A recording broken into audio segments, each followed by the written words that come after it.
नमस्कार साथियों, मेरा नाम है आर.के. सिंह। संस्कृति आईएएस के यूट्यूब चैनल पर आप सभी का स्वागत है। आज के एपिसोड में जिस विषय की हम चर्चा करने वाले हैं वो बड़ा ही महत्वपूर्ण है, क्योंकि हाल ही में देश के यशस्वी प्रधानमंत्री माननीय नरेंद्र मोदी के द्वारा कई सारे कैरेबियाई देशों की यात्रा की गई है। उन्हीं में से एक महत्वपूर्ण देश है जो छोटा सा कैरेबियाई देश है, गुयाना। ये चर्चा में है क्योंकि पीएम मोदी ने वहाँ की भी यात्रा की और इस कारण से अब चर्चा हो रही है कि आखिर जो गुयाना है वो भारत के लिए क्या महत्व रखता है। तो आज मूल रूप से हम बात करेंगे जो प्रधानमंत्री की गुयाना यात्रा थी, इसके क्या निहितार्थ हैं और इसके साथ ही जो यहाँ पर कैरिकॉम शिखर सम्मेलन भी आयोजित किया गया था, उसमें भी भारतीय प्रधानमंत्री ने भाग लिया था। तो देखेंगे कि आखिर ये है क्या शिखर सम्मेलन और इस सम्मेलन से जुड़े हुए जो भी महत्वपूर्ण पहलू है उन पर भी हम संक्षिप्त रूप से बात करेंगे। चलिए एक एक करके सभी बिंदुओं पर हम चर्चा करेंगे। चर्चा में आगे बढ़ने से पहले आप सभी के लिए एक सूचना है। संस्कृति आईएएस के द्वारा यूपीएससी और स्टेट पीसीएस के कई सारे जो फाउंडेशन कोर्स हैं वो प्रारंभ किए गए हैं और ये आपके लिए काफ़ी महत्वपूर्ण हो सकते हैं। तो थोड़ा सा इनके बारे में देख लेते हैं। इसमें जो कौन कौन से जो कोर्स हैं वो संस्कृति आईएएस के द्वारा प्रारंभ किए गए हैं। तो पहला जो इसमें कोर्स है वो आईएएस जनरल स्टडीज़ का है, सामान्य अध्ययन का फाउंडेशन कोर्स है। इसमें प्रीलिम्स और मेंस दोनों कवरेज आपको प्राप्त होगा। इसके लिए जो बैच प्रारंभ होने वाला है ये 28 नवंबर से होने वाला है।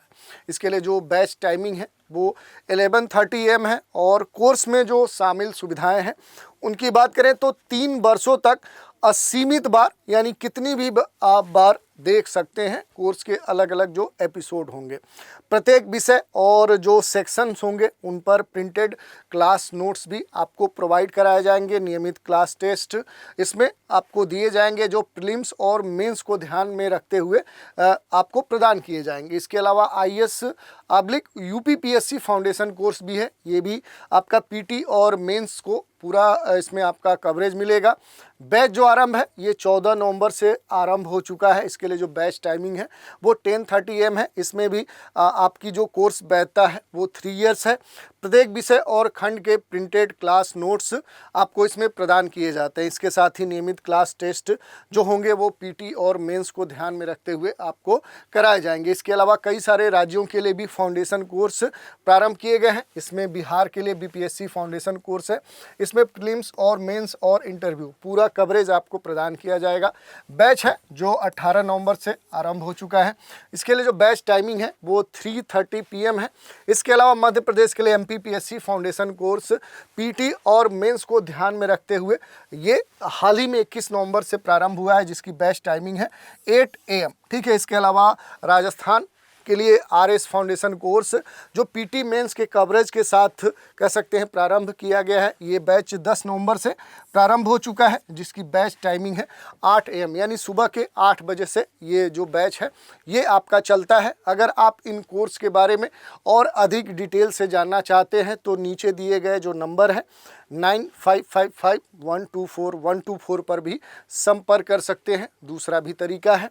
दूसरा तरीका क्या है कि संस्कृति आईएएस की जो वेबसाइट है sanskrithias.com, यहाँ विजिट करके संबंधित जानकारी आप प्राप्त कर सकते हैं।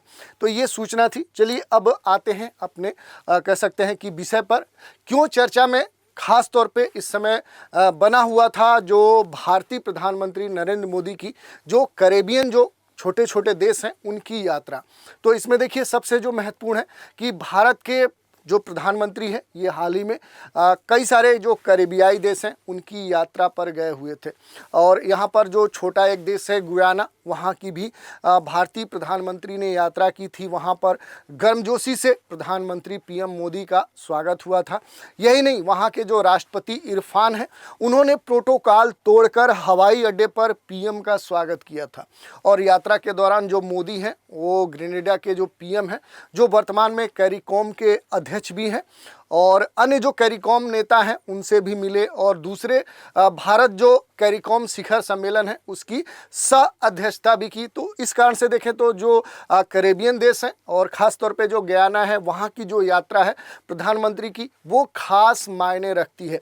इसके अलावा जो द्वितीय जो कैरिकॉम शिखर सम्मेलन हुआ ये भी आपके परीक्षा के दृष्टिकोण से काफ़ी महत्वपूर्ण हो जाता है। तो इन सारे पहलुओं पर हम बात करेंगे। पहले देख लेते हैं कि क्यों चर्चा में है ये पूरी यात्रा।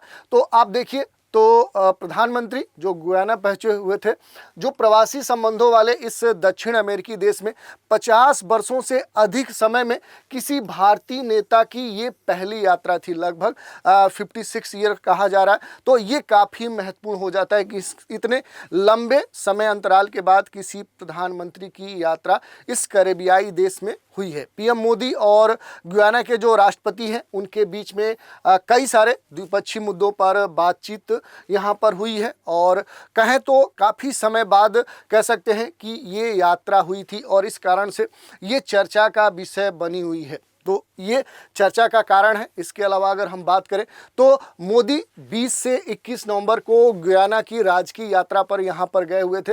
लगभग 56 वर्षों में गुयाना की यात्रा करने वाले ये पहले भारतीय प्रधानमंत्री बन चुके हैं। उनसे पहले जो देश की प्रधानमंत्री इंदिरा गांधी थी वो वर्ष 1968 में गुयाना की यात्रा यहाँ का दौरा उन्होंने किया था और पीएम मोदी गुयाना की संसद की विशेष जो बैठक थी उसे भी संबोधित किए हैं। इसके अलावा जो प्रधानमंत्री है वो कैरिकॉम जो इंडिया का द्वितीय शिखर सम्मेलन है उसमें भी शामिल हुए हैं। इसके अलावा अगर बात करें तो जो पीएम मोदी हैं वो ब्राज़ील में G20 समिट की बैठक के बाद यहाँ पर पहुँचे हुए थे और राजधानी जो जॉर्ज टाउन है वहाँ पर गुयाना के राष्ट्रपति मोहम्मद जो इरफान हैं वो वहाँ पर उनका स्वागत करने के लिए एयरपोर्ट पहुँचे थे और प्रोटोकॉल तोड़कर भी वहाँ पर उन्होंने उनका स्वागत किया था। इसके साथ बात करें तो कुछ घटनाक्रम के तो उनके साथ करीब 1 दर्जन जो कैबिनेट मिनिस्टर हैं वो देश के प्रधानमंत्री का स्वागत करने यहाँ पर पहुँचे हुए थे और वहाँ पर उन्हें गार्ड ऑफ ऑनर भी दिया गया। इसके साथ ही गुयाना में जो पीएम मोदी हैं उनको सर्वोच्च राष्ट्रीय जो पुरस्कार द ऑर्डर ऑफ एक्सीलेंस है उससे भी सम्मानित किया गया है। इसके अलावा जो बारबाडोस है उसने भी honorary award of freedom of Barbados से उन्हें सम्मानित किया है। इसके अलावा इससे पहले जो कैरेबियाई देश डोमिनिका है इसने भी पीएम मोदी को अपना सर्वोच्च जो सम्मान है डोमिनिका अवार्ड ऑफ ऑनर इसका देने का ऐलान किया था और इसे बाद में जो गुयाना है वहां पर ये अवार्ड प्रधानमंत्री को प्रदान किया गया। तो देखिए ये जो घटनाक्रम है ये आपके लिए काफ़ी महत्वपूर्ण है। ये जो अवार्ड हैं अलग अलग जो देश हैं उनके द्वारा दिए गए हैं, ये अवार्ड भी आपसे पूछे जा सकते हैं। इसके अलावा अगर बात करें तो यहाँ पर जो पीएम मोदी हैं इन्होंने अपने संबोधन में कई सारी बातें कही हैं। जैसे बात करें तो भारत ने गुयाना के लोगों के कौशल विकास में महत्वपूर्ण योगदान दिया है और इस सहयोग को आगे भी भारत बढ़ाते रहेगा और भारत गुयाना के सैनिकों की क्षमता के विकास के लिए छात्रवृत्ति और प्रशिक्षण के माध्यम से योगदान देना जारी रखेगा। पिछले साल भी भारत ने खाद्य सुरक्षा में योगदान देते हुए जो मिलेट्स हैं वो गुयाना को उपलब्ध कराए थे और अब अन्य फसलों की खेती में भी भारत गुयाना की मदद करेगा। ये भारत के द्वारा आश्वासन दिया गया है। दोनों देशों के कृषि संस्थानों के बीच में सहयोग को बढ़ाने के लिए MOU भी साइन हुआ है और गुयाना में अब भारत के द्वारा जन औषधि केंद्र भी खोले जाएंगे। तो ये काफ़ी महत्वपूर्ण हो जाता है। इसके अलावा थोड़ा सा हम बात करें कि जो गुयाना है वो भारत के लिए इतना महत्वपूर्ण क्यों है। तो देखिए आपके सामने एक देख सकते हैं कि चार्ट दिया गया है। साल 2020 को गुयाना में मिला जो तेल और नेचुरल गैस भंडार है वो खोजा गया। अगर आप देखेंगे तो जो ऑयल रिजर्व है वो लगभग 11.2 बिलियन बैरल है। इसके अलावा जो यहाँ पर प्राकृतिक गैस भंडार है, नेचुरल जो गैस रिजर्व है वो लगभग 17 ट्रिलियन क्यूबिक फीट है। आप ये जो सोर्स लिए गए हैं ये वर्ल्ड बैंक के द्वारा लिए गए हैं और इस कारण से इतने बड़े स्तर पे जो ऊर्जा संसाधन गुयाना में खोजे गए हैं इस कारण से देखें तो ये काफ़ी महत्वपूर्ण हो जाता है क्योंकि जो गुयाना का ट्रेड है, जो व्यापार है और जो इन्वेस्टमेंट है उसका अब हब बन चुका है गुयाना।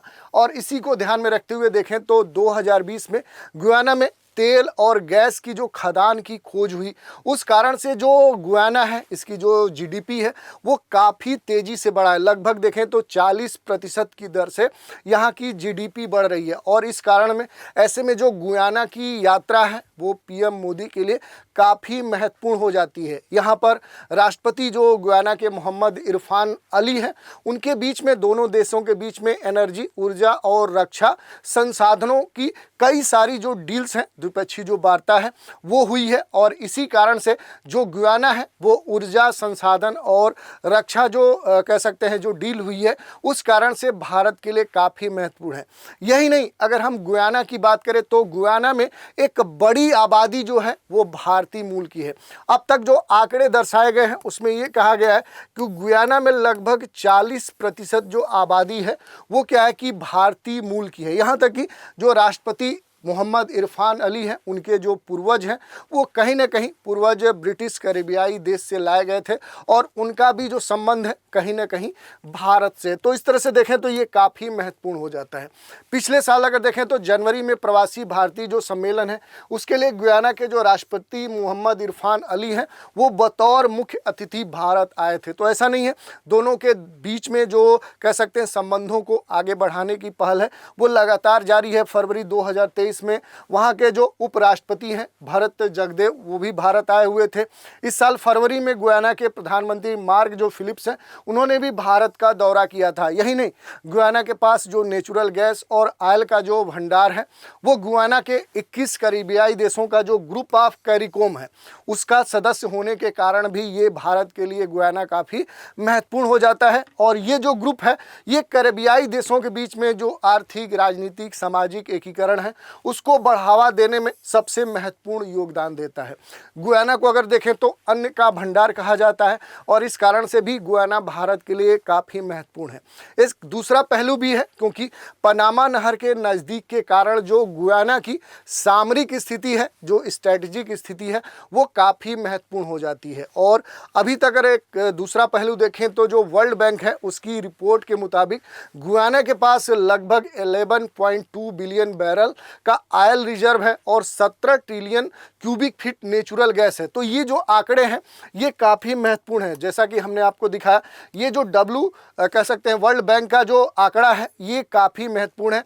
और इस समय देखें तो दुनिया में जो प्राकृतिक संसाधन है और ख़ास तौर पे जो यहाँ पर ऑयल है, जो नेचुरल गैस है, उसकी जो डिमांड है वो विकासशील देशों में सबसे अधिक है और भारत को इस समय ऊर्जा संसाधनों की सबसे अधिक ज़रूरत है। इस कारण से देखें तो जो गुयाना है ये भारत के लिए अति महत्वपूर्ण हो जाता है। वर्ष 2020 में बड़े स्तर पे देखें तो गुयाना में जो नेचुरल गैस है, ऑयल है, उसके रिजर्व मिले हैं। उसके बाद यहाँ पर जो जीडीपी विकास दर है वो तो काफ़ी तेज़ी से बढ़ी है, बल्कि यहाँ की जो प्रति व्यक्ति आय है वो भी काफ़ी तेज़ी से बढ़ी है। तो ये जो आंकड़े दिखा रहे हैं ये काफ़ी महत्वपूर्ण है और इसी कारण से जो गुयाना है इसकी जो स्थिति है वो भारत के लिए काफ़ी महत्वपूर्ण हो जाती है।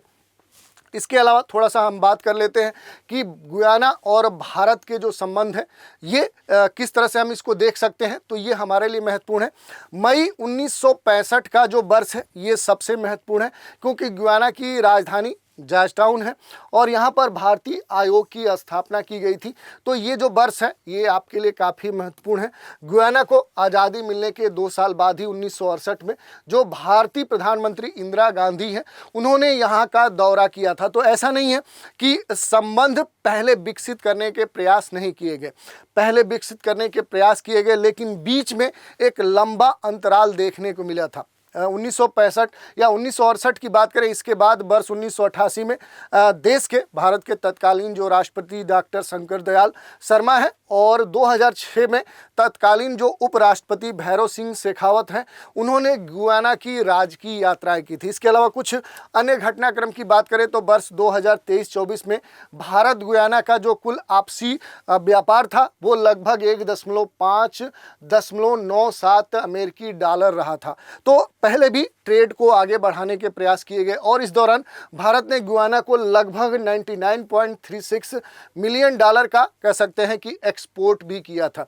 इसके बाद मई यानी इस वर्ष ही 2024 तक गुयाना लगभग देखें तो एक बड़ा जो कह सकते हैं कि इकाई है वो क्रूड ऑयल और गैस का उत्पादन कर रहा है और इस कारण इस मद्देनज़र देखें तो ऑयल एंड नेचुरल गैस का जो शाखा है ONGC विदेश भी यहाँ लगातार मौके को तलाश रही है। तो अवसर यहाँ पर देख रही है और इस साल के प्रारंभ में ही शुरुआती दौर में ही भारत ने क्रूड ऑयल की सोर्सिंग समेत हाइड्रोकार्बन में सहयोग करने के लिए गुयाना के साथ 5 साल का जो MOU है उसको मंजूरी प्रदान की है। इसके अलावा कुछ घटनाक्रम की बात करें तो गुयाना के जो विदेश सचिव रॉबर्ट पर्सोड हैं, उन्होंने मोदी के गुयाना यात्रा को दुनिया की 2 सबसे तेजी से बढ़ती हुई अर्थव्यवस्थाओं के बीच में संबंधों में एक जरूरी माइलस्टोन्स भी बताया है। तो ये काफ़ी महत्वपूर्ण है और इस दौरे पर दोनों देशों के बीच में ऊर्जा और रक्षा समझौतों के होने की बात कही गई थी, जो हुई भी और कई सारी डील्स दोनों देशों के बीच में हुई है। अब आने वाले समय में देखना है कि इंफ्रास्ट्रक्चर, खाद्य सुरक्षा, हेल्थ, तकनीक पर जो दोनों देशों के बीच में समझौते हुए हैं उनका क्या परिणाम निकलता है। तो ये काफ़ी महत्वपूर्ण है। सबसे पहले हम बात करेंगे ऐतिहासिक और सांस्कृतिक संबंधों को मजबूत बनाने को ध्यान में रखते हुए भारतीय प्रधानमंत्री नरेंद्र मोदी ने यहाँ की यात्रा की। पहले ही हमने बताया कि जो गुयाना है यहाँ की एक बड़ी जो आबादी है उसका कहीं ना कहीं जो संबंध है वो भारतीय मूल से है। पुराने भारतीय प्रवासियों में से ये देश एक रहा है। यहाँ की जो जनसंख्या है उसमें जो भारतीयों की संख्या है वो लगभग 40% है और इसी कारण से इसके साथ जो ऐतिहासिक सांस्कृतिक संबंध है उसे और आगे बढ़ाने को ध्यान में रखते हुए मोदी ने यहाँ की यात्रा की है। दूसरा जो पहलू है वो है ऊर्जा सुरक्षा और हाइड्रोकार्बन सहयोग। पहले ही हमने बताया कि इस कारण से क्या है कि दोनों देशों के बीच में एक बड़े स्तर पे समझौता होने की बात कही जा रही थी और वो समझौता हुआ भी। वैश्विक तेल केंद्र के रूप में देखें तो जो गुयाना है वो अब तेजी से उभर रहा है और ये कहा जा रहा है कि आने वाले वर्ष 2026 तक हो सकता है कि वेनेजुएला से भी आगे गुयाना निकल जाए। तो उस समय स्थिति क्या हो जाएगी कि भारत के लिए ऊर्जा स्रोत का एक बड़ा कह सकते हैं कि संसाधन प्रदान करने वाला देश गुयाना हो सकता है। तो इसको ध्यान में रखते हुए ये यात्रा भारतीय प्रधानमंत्री के द्वारा की गई है। इसके अलावा अगर हम बात करें तो दूसरा जो पहलू है वो रक्षा साझेदारी है।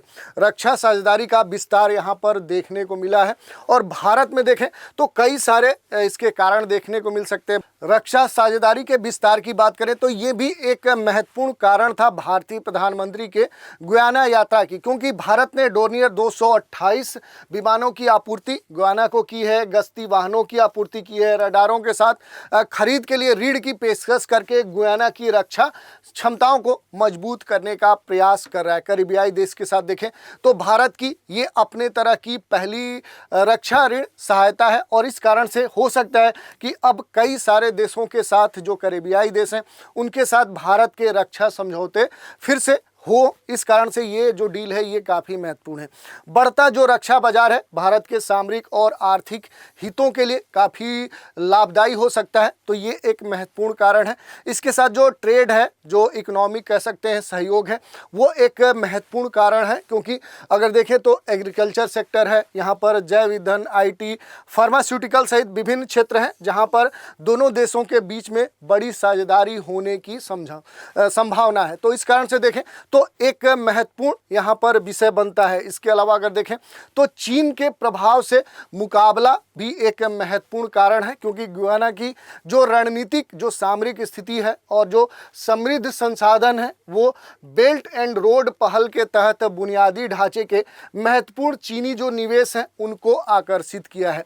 इस कारण से देखें तो चीन से मुकाबला के संदर्भ में जो प्रधानमंत्री की गुयाना यात्रा है ये काफ़ी महत्वपूर्ण है, क्योंकि चीन के देखें तो यहाँ पर भारत जो है वो जॉर्ज टाउन में $100 मिलियन की सड़क जो परियोजना है, इस तरह की बुनियादी जो ढांचा परियोजना है उसके लिए प्रतिबद्धता जताकर क्या है कि यहाँ पर मुकाबला करने की चीन से कोशिश कर रहा है। इसके अलावा अगर हम बात करें तो चीन के विपरीत भारत का जो दृष्टिकोण है वो स्थानीय जो सहभागिता है और दीर्घकालिक जो साझेदारी है उस पर केंद्रित है, जिसे गुयाना की जनता के द्वारा बेहतर तरीकों से स्वीकार किया किया गया है। और इस कारण से देखें तो ये जो यात्रा है, ये जो दौरा है भारतीय प्रधानमंत्री का, ये काफ़ी महत्वपूर्ण हो जाता है। इसके अलावा अगर देखें तो वैश्विक दक्षिण और रणनीतिक जो गठबंधन है, ये भी एक महत्वपूर्ण कारण है, क्योंकि मोदी की ये जो यात्रा है भारत की वैश्विक दक्षिण एजेंडे के तहत छोटे जो देश हैं उनके साथ जो संबंध है, जो रिलेशनशिप है, वो मजबूत करने में महत्वपूर्ण भूमिका निभा सकता है। और ये भारत के जो व्यापक रणनीति है उसको दर्शाता है। यही नहीं, तेल संपदा से प्रेरित जो गुयाना है, ये आर्थिक क्षमता इसकी महत्वपूर्ण है। और इस दृष्टिकोण से देखें तो ये भारत के लिए काफ़ी महत्वपूर्ण साझेदार बन सकता है। तो इस कारण से भी क्या है कि ये जो पहलू है ये हमारे लिए काफ़ी महत्वपूर्ण हो जाते हैं। इसके अलावा हमने बात किया कि जो कैरिकॉम इंडिया शिखर सम्मेलन है, इसकी सह-अध्यक्षता इसके मेंबर्स के साथ भारतीय प्रधानमंत्री ने की है, तो ये भी आपके लिए महत्वपूर्ण हो जाता है। दूसरा, कैरिकॉम इंडिया शिखर सम्मेलन यहाँ पर हुआ है। देश के जो प्रधानमंत्री हैं और जो कनाडा के प्रधानमंत्री महामहिम श्री डिकॉन मिशेल हैं, वो इसके अध्यक्ष हैं। वर्तमान में ये अध्यक्ष हैं और 20 नवंबर 2024 को जॉर्ज टाउन में दूसरे भारतीय कैरिकॉम शिखर सम्मेलन की अध्यक्षता इसके अन्य नेताओं के साथ मिलकर की गई है। प्रधानमंत्री ने शिखर सम्मेलन की जो मेजबानी है, इसके लिए गुयाना के राष्ट्रपति महामहिम इरफान अली को इसके लिए धन्यवाद प्रस्तुत किया। पहला जो भारतीय कह सकते हैं कैरिकॉम शिखर सम्मेलन है, वो 2019 में न्यूयॉर्क में यानी अमेरिका में आयोजित किया गया था, यूएसए में आयोजित किया गया था। गुयाना के राष्ट्रपति और कनाडा के प्रधानमंत्री के अलावा शिखर सम्मेलन में कई सारे जो सदस्य देश हैं वो यहाँ पर भाग लिए हैं, जिनके बारे में डिटेल से यहाँ पर दिया गया है। ये टेलीग्राम ग्रुप पर भी आपके लिए डाल दिया जाएगा। इसके अलावा थोड़ा सा हम बात कर लेते हैं कैरिकॉम जो इंडिया शिखर सम्मेलन है, जो देश के प्रधानमंत्री नरेंद्र मोदी हैं, ये कैरेबियाई जो साझेदार देश हैं, उनके साथ बातचीत के दौरान भारत और कैरिकॉम के बीच के जो संबंध है उसको मजबूत करने के लिए 7 यहाँ पर प्रमुख प्रस्ताव रखे हैं। और इस कारण से ये जो प्रस्ताव है कहीं ना कहीं इनका जो संबंध है वो बिजनेस, व्यापार, प्रौद्योगिकी और पर्यटन जैसे क्षेत्रों से जुड़ा हुआ है। और इसी कारण से इसको लेकर बड़े स्तर पे चर्चा हो रही है कि आखिर जो कैरिकॉम है ये है क्या, कैरिकॉम शिखर है क्या। तो इस कारण से ये जो चर्चा है ये काफ़ी महत्वपूर्ण हो जाती है। तो पहले कैरिकॉम इंडिया शिखर सम्मेलन की जो प्रमुख बातें हैं उनको हम देख लेते हैं, आखिर वो क्या है।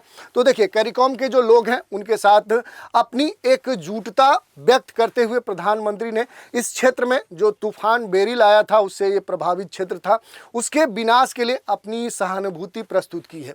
यही नहीं, प्रधानमंत्री ने इस बात पर भी जोर दिया है कि भारत का जो विकास सहयोग है, समर्थन है, वो कैरिकॉम के जो सदस्य देश हैं उनकी ज़रूरतों, उनकी प्राथमिकताओं पर आधारित होगा। और क्षेत्र के साथ भारत की जो घनिष्ठ विकास साझेदारी है, जो लोग हैं उनके बीच में जो संबंध है, उनको मजबूत करने के लिए प्रधानमंत्री ने कैरिकॉम को कह सकते हैं कि देशों के जो सदस्य हैं उनके 7 प्रमुख जो सहायता है वो पेशकश की है।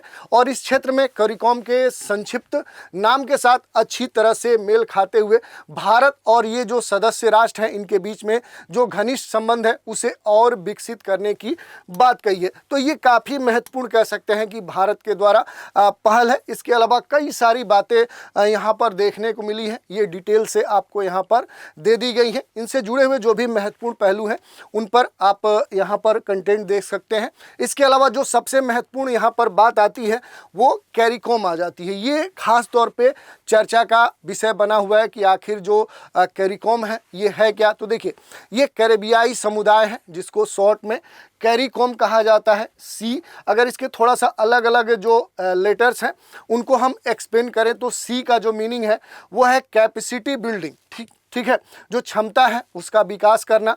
ए का जो मीनिंग है वो है agriculture and food security. R का जो मीनिंग है वो renewable energy and climate change है। आई की जो मीनिंग है वो इनोवेशन, टेक्नोलॉजी एंड ट्रेड है। इसके अलावा सी का जो मीनिंग है वो है क्रिकेट एंड कल्चर।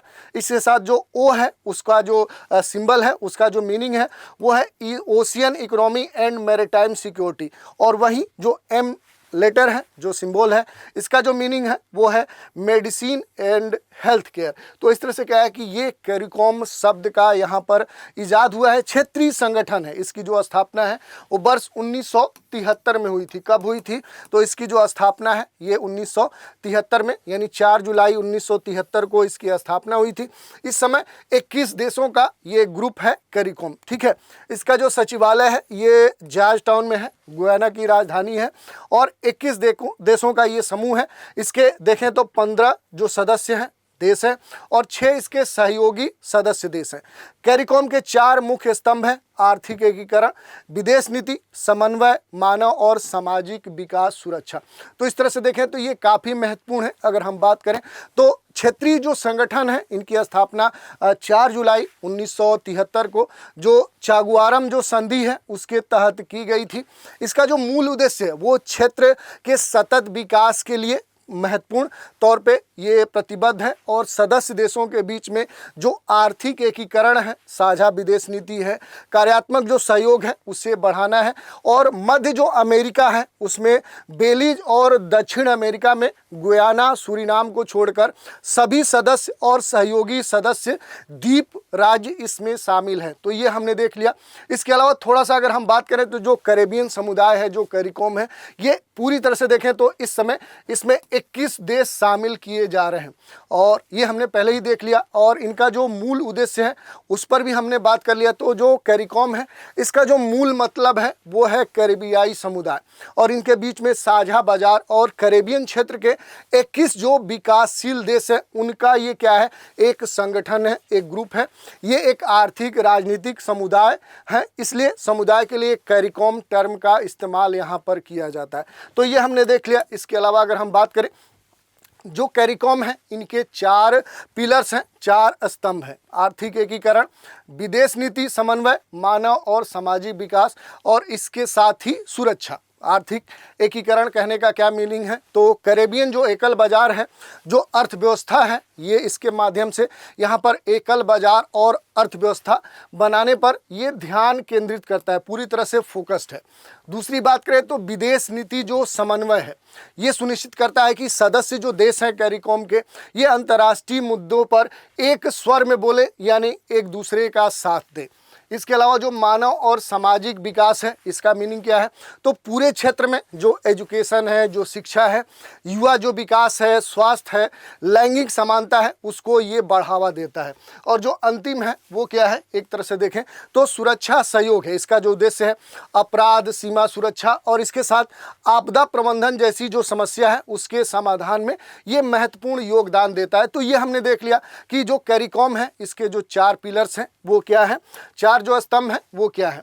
इसके अलावा अगर हम बात करें तो एक महत्वपूर्ण तथ्य ये भी बनता है कि आपको यहाँ की जो स्थिति है, जो गुयाना है, ये स्थिति आपको पता होनी चाहिए कि आखिर गुयाना है कहाँ। तो देखिए आपको कहाँ देखने को मिलेगा, तो जो दक्षिण अमेरिका महाद्वीप है, जो कंटिनेंट है, यहीं पर आपको लगभग आप यहाँ पर आएंगे तो उत्तर पूर्व में यहाँ पर देखिए ये जो स्थिति है ये गुयाना की भौगोलिक स्थिति है। इसके अलावा अगर हम बात करें तो यहाँ कई सारी महत्वपूर्ण बातें हैं, जैसे ये हो गई इसकी भौगोलिक स्थिति।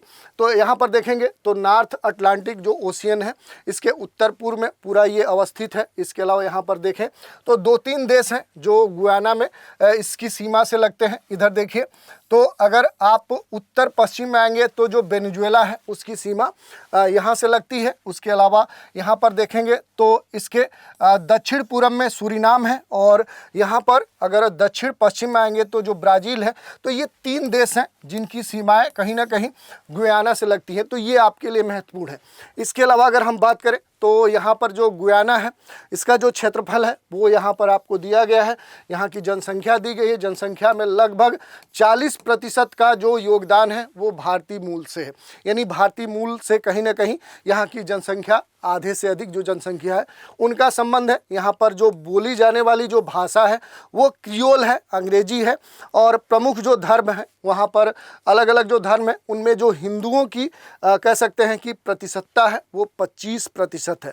यहाँ पर सबसे अधिक ईसाई धर्म के लोग वास करते हैं और जो मुस्लिम है उनकी यहाँ पर जो जनसंख्या है वो 7% है। भारत से गुयाना की जो दूरी है वो 14,609 किलोमीटर है। तो ये महत्वपूर्ण है। अब गुयाना से जुड़े हुए कुछ अन्य महत्वपूर्ण तथ्यों की बात करें तो इसकी जो गुयाना की समुद्री सीमा है वो कहीं ना कहीं जो बारबाडोस है और इसके अलावा जो त्रिनिदाद टोबैगो है उसके साथ लगती है।